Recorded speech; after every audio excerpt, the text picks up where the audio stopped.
Hello friends, welcome to इम्तिहान zone. आज के इस वीडियो के अंदर हम लोग डिस्कस करेंगे हिस्ट्री के इम्पोर्टेंट क्वेश्चंस के बारे में। तो वीडियो एंड तक जरूर देखिए, ऐसे क्वेश्चंस एग्जाम में आ सकते हैं। तो चलिए वीडियो को शुरू करते हैं। Question number 1, who among the following was elected as the president of the all India Khilafat conference held at Delhi in November 1919?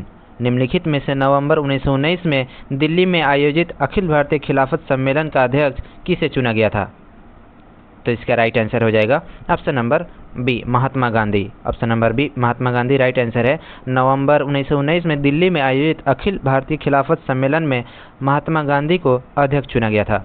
Gandhi ji ने खिलाफत आंदोलन का समर्थन किया ताकि हिंदू मुस्लिम एकता को मजबूत किया जा सके। इसी आंदोलन के माध्यम से उन्होंने बाद में असहयोग आंदोलन 1920 की शुरुआत की।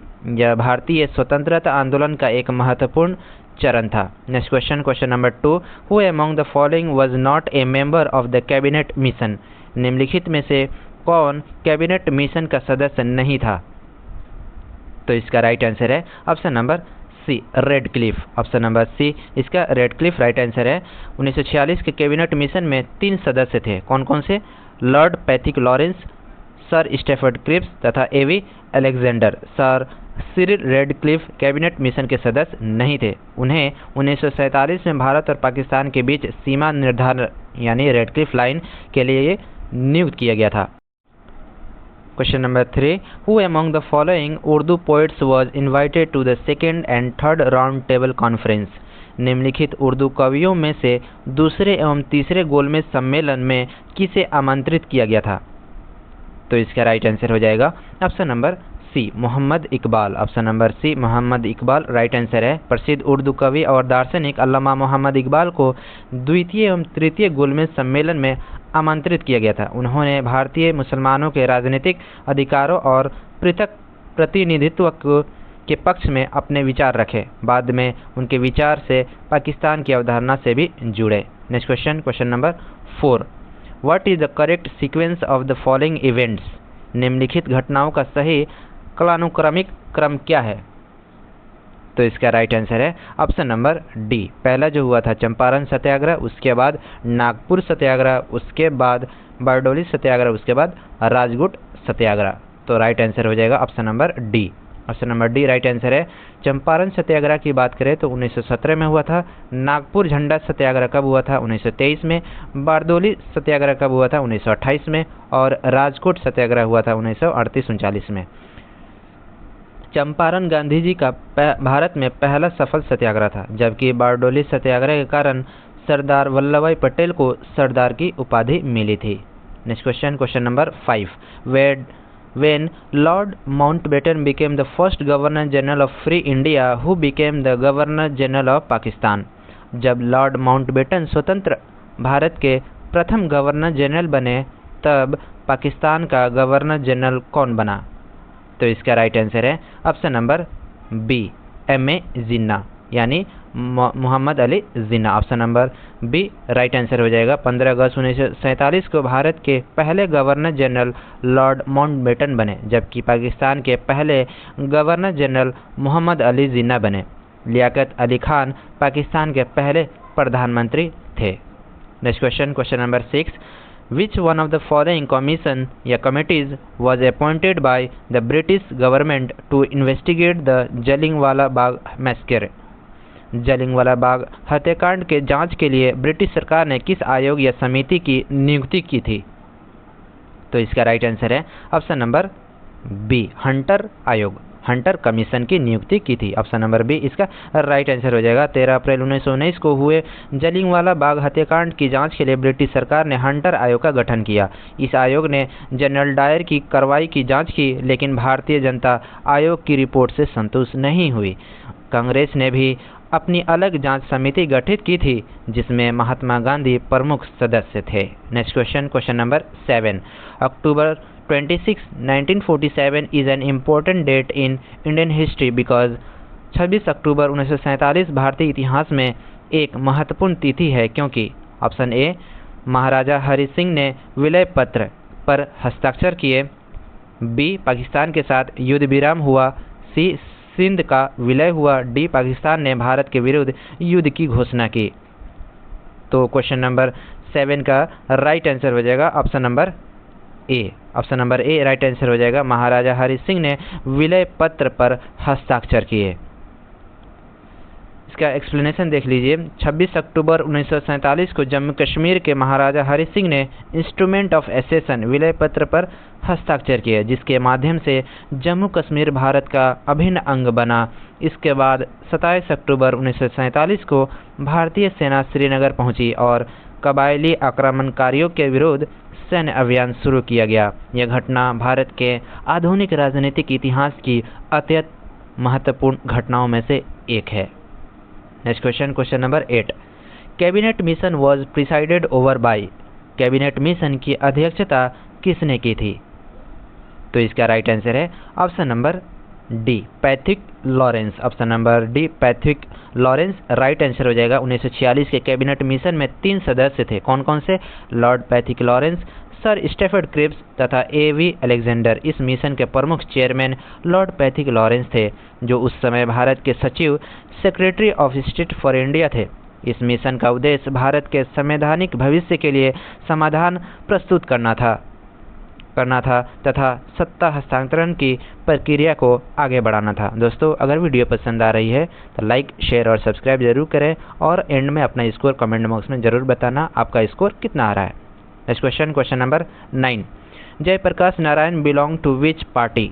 जयप्रकाश नारायण किस दल से संबंधित थे?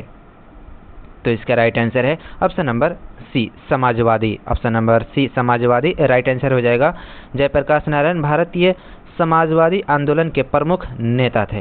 वे कांग्रेस सोशलिस्ट पार्टी के संस्थापक नेताओं में से एक थे। बाद में उन्होंने संपूर्ण क्रांति, टोटल रिवॉल्यूशन का आह्वान किया और 1974 के आंदोलन का नेतृत्व किया, जिसने भारतीय राजनीति पर गहरा प्रभाव डाला। Question number 10। Who shot dead Michael O Dwyer who was responsible for the Jallianwala Bagh massacre. Jallianwala Bagh हत्याकांड के लिए उत्तरदायी माइकल ओ डायर की गोली मारकर हत्या किसने की थी? तो इसका राइट आंसर है option number D, Udham Singh ने। Option number D, Udham Singh right answer हो जाएगा। 13 मार्च 1940 को लंदन के क्विंस्टन हॉल में शहीद उधम सिंह ने पंजाब के पूर्व lieutenant governor Michael O Dyer को गोली मार दी। उधम सिंह ने इसे 1919 के जालियांवाला बाग हत्याकांड का प्रतिशोध बताया। बाद में उन्हें फांसी दे दी गई और वे भारतीय स्वतंत्रता संग्राम के महान शहीदों में गिने जाते हैं। Next question, question number 11। Quit India movement was led by. Bharat छोड़ो आंदोलन का नेतृत्व किसने किया था? तो इसका राइट आंसर है ऑप्शन नंबर सी, महात्मा गांधी। ऑप्शन नंबर सी, महात्मा गांधी राइट आंसर हो जाएगा। 8 अगस्त 1942 को मुंबई के ग्वालियर टैंक मैदान, वर्तमान में अगस्त क्रांति मैदान के नाम से जाना जाता है, में अखिल भारतीय कांग्रेस समिति के अधिवेशन में महात्मा गांधी ने भारत छोड़ो आंदोलन, क्विट इंडिया मूवमेंट का आह्वान किया। इसी अवसर पर उन्होंने करो या मरो, डू और डाई का प्रसिद्ध नारा दिया। आंदोलन का उद्देश्य ब्रिटिश शासन को भारत छोड़ने के लिए बाध्य करना था। आंदोलन शुरू होते ही गांधी जी सहित कांग्रेस के लगभग सभी प्रमुख नेताओं को गिरफ्तार कर लिया गया था, लेकिन इसके बावजूद पूरे देश में जन आंदोलन फैल गया और इसने स्वतंत्रता संग्राम को निर्णायक दिशा प्रदान की। Next question, question number 12। The मंत्र डू और डाई वॉज गिवन बाय। करो या मरो, डू और डाई का मंत्र किसने दिया था? तो इसका राइट आंसर है option number D, Mahatma Gandhi. Option number D, Mahatma Gandhi right answer हो जाएगा। करो या मरो का ऐतिहासिक नारा महात्मा गांधी ने 8 अगस्त 1942 को भारत छोड़ो आंदोलन के दौरान दिया था। उन्होंने देशवासियों से कहा कि अब स्वतंत्रता प्राप्त किए बिना पीछे नहीं हटना है। यह नारा भारतीय स्वतंत्रता आंदोलन का सबसे प्रेरणादायक संदेश बन गया। भारत छोड़ो आंदोलन को अंग्रेजों के विरुद्ध अंतिम व्यापक जन आंदोलन माना जाता है, जिसने स्वतंत्रता प्राप्ति की प्रक्रिया को तेज कर दिया। Next question, question number 13। Bhagat Singh, Rajguru and Sukhdev were hanged on. Bhagat Singh, Rajguru और सुखदेव को कब फांसी दी गई थी? तो इसका राइट आंसर है ऑप्शन नंबर ए 23 मार्च 1931 को। ऑप्शन नंबर ए 23 मार्च 1931 राइट आंसर है। 23 मार्च 1931 को भगत सिंह, राजगुरु और सुखदेव को लाहौर सेंट्रल जेल में ब्रिटिश सरकार द्वारा फांसी दी गई थी। इन तीनों क्रांतिकारियों को लाला लाजपत राय की मृत्यु का बदला लेने के लिए सैंडर्स की हत्या तथा क्रांतिकारी गतिविधियों के आरोप में मृत्युदंड दिया गया है। 23 मार्च को प्रतिवर्ष शहीद दिवस यानी मार्टियर्स डे के रूप में मनाया जाता है। Next question, question number 14, where was Azad Hind Fauj set up? आज़ाद हिंद फौज की स्थापना कहाँ हुई थी? तो इसका राइट आंसर है option number C Singapore. Option number C Singapore right answer हो जाएगा। आज़ाद हिंद फौज इंडियन नेशनल आर्मी की स्थापना 1942 में सिंगापुर में कैप्टन मोहन सिंह द्वारा की गई थी। बाद में 1943 में नेताजी सुभाष चंद्र बोस ने इसका नेतृत्व संभाला और इसे नई दिशा प्रदान की। उनका प्रसिद्ध नारा था, तुम मुझे खून दो, मैं तुम्हें आज़ादी दूंगा। Next question, question number 15, who is known as Loknayak? Loknayak के नाम से कौन प्रसिद्ध है? तो इसका राइट आंसर है option number C Jayaprakash Narayan. Option number C Jayaprakash Narayan right answer है। जयप्रकाश नारायण को लोकनायक के नाम से जाना जाता है। उन्होंने 1974 में संपूर्ण क्रांति टोटल रिवॉल्यूशन आंदोलन का नेतृत्व किया और भ्रष्टाचार तथा तानाशाही के विरुद्ध जन आंदोलन खड़ा किया। भारतीय लोकतंत्र में उनके योगदान के कारण उन्हें लोकनायक की उपाधि मिली। Next question, question number 16. At the time of transfer of power 1947, one of the following states possessed a well-developed Congress party organization which was 1947 में सत्ता हस्तांतरण के समय निम्नलिखित में से किस राज्य में कांग्रेस का संगठन सबसे अधिक विकसित था?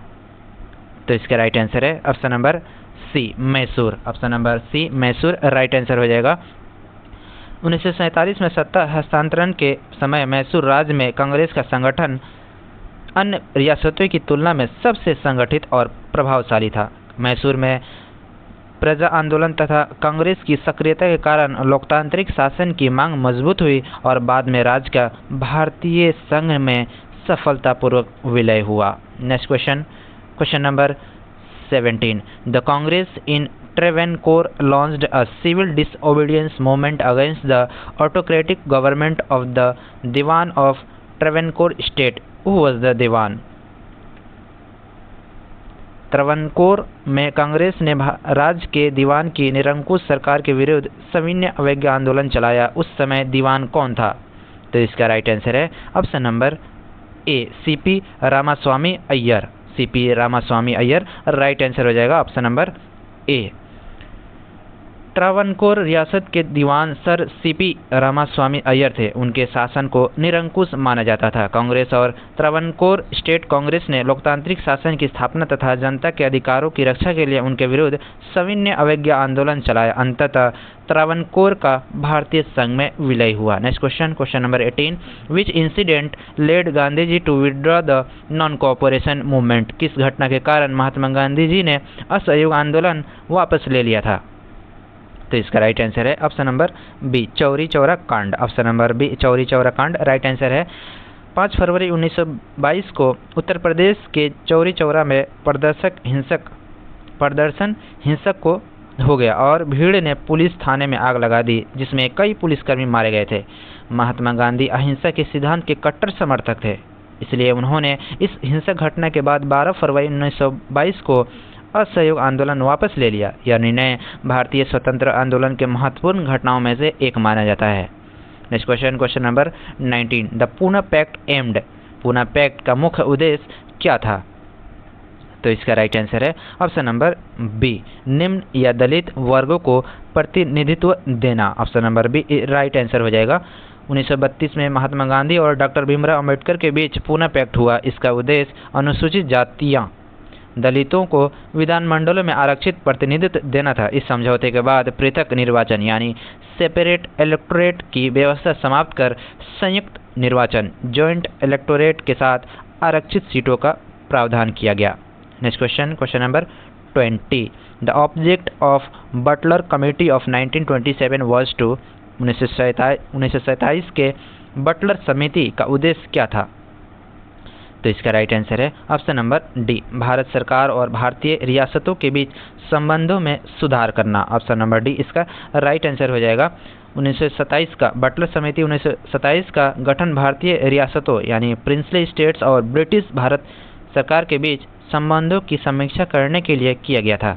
समिति ने सुझाव दिया कि रियासतों और ब्रिटिश क्राउन के बीच संबंध बिना उनकी सहमति के नहीं बदले जाने चाहिए। इसका मुख्य उद्देश्य रियासतों और भारत सरकार के संवैधानिक संबंधों को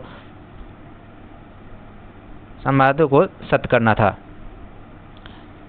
next question, question number 21। The massacre of the crowd at Jallianwala Bagh at Amritsar took place on. Amritsar के जलियांवाला बाग में नरसंहार कब हुआ था? तो इसका राइट आंसर है ऑप्शन नंबर बी, 13 अप्रैल 1919 को। ऑप्शन नंबर बी इसका राइट आंसर हो जाएगा।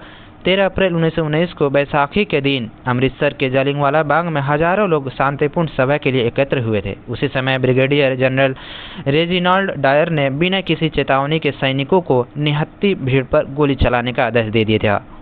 इस घटना में सैकड़ों लोग मारे गए तथा हजारों लोग घायल हुए थे। इस हत्याकांड ने पूरे देश को झकझोर कर रख दिया था और भारतीय स्वतंत्रता आंदोलन को नई गति प्रदान की। इसके विरोध में रविंद्रनाथ टैगोर ने अपनी नाइटहुड की उपाधि लौटा दी थी। Next question, question number 22। The second round table conference at London was held in the backdrop of the. London में आयोजित द्वितीय गोलमेज सम्मेलन किस समझौते की पृष्ठभूमि में आयोजित हुआ था? तो इसका राइट आंसर है option number C, Gandhi Irwin समझौता। ऑप्शन नंबर सी इसका राइट आंसर हो जाएगा। 5 मार्च 1931 को महात्मा गांधी और तत्कालीन वायसराय लॉर्ड इरविन के बीच गांधी इरविन समझौता हुआ। इस समझौते के बाद सविनय अवज्ञा आंदोलन अस्थायी रूप से स्थगित किया गया तथा गांधी जी ने भारतीय राष्ट्रीय कांग्रेस के प्रतिनिधि के रूप में द्वितीय गोलमेज सम्मेलन 1931 में भाग लिया। इसलिए द्वितीय गोलमेज सम्मेलन गांधी इरविन समझौते की पृष्ठभूमि में आयोजित हुआ था। नेक्स्ट क्वेश्चन, क्वेश्चन नंबर 23 और ये आज का लास्ट क्वेश्चन है। Mahatma Gandhi close English compatriot during the freedom movement was. स्वतंत्रता आंदोलन के दौरान महात्मा गांधी के निकटतम अंग्रेजी सहयोगी कौन थे? तो इसका राइट आंसर है option number C, Charlie Freer Andrews. Charlie Freer Andrews right answer है option number C. Charlie Freer Andrews Mahatma Gandhi के अत्यंत निकट सहयोगी और मित्र थे। भारतीय लोग उन्हें प्रेम पूर्वक दीनबंधु कहते थे। उन्होंने दक्षिण अफ्रीका तथा भारत में गांधी जी के आंदोलनों का समर्थन किया और भारतीयों के अधिकारों की रक्षा के लिए निरंतर कार्य किया। वे भारतीय स्वतंत्रता आंदोलन के प्रति सहानुभूति रखने वाले प्रमुख अंग्रेज व्यक्तियों में से एक थे। दोस्तों ये थे आज के मोस्ट इम्पॉर्टेंट 23 हिस्ट्री के क्वेश्चंस। उम्मीद है ये सेशन आपको पसंद आया होगा और एंड में अपना स्कोर जरूर बताना, आपका स्कोर कितना आया है। तो वीडियो पसंद आई हो तो लाइक शेयर और सब्सक्राइब जरूर करें। लाइक शेयर और सब्सक्राइब जरूर करें। मिलते हैं नेक्स्ट वीडियो में, तब तक के लिए थैंक यू।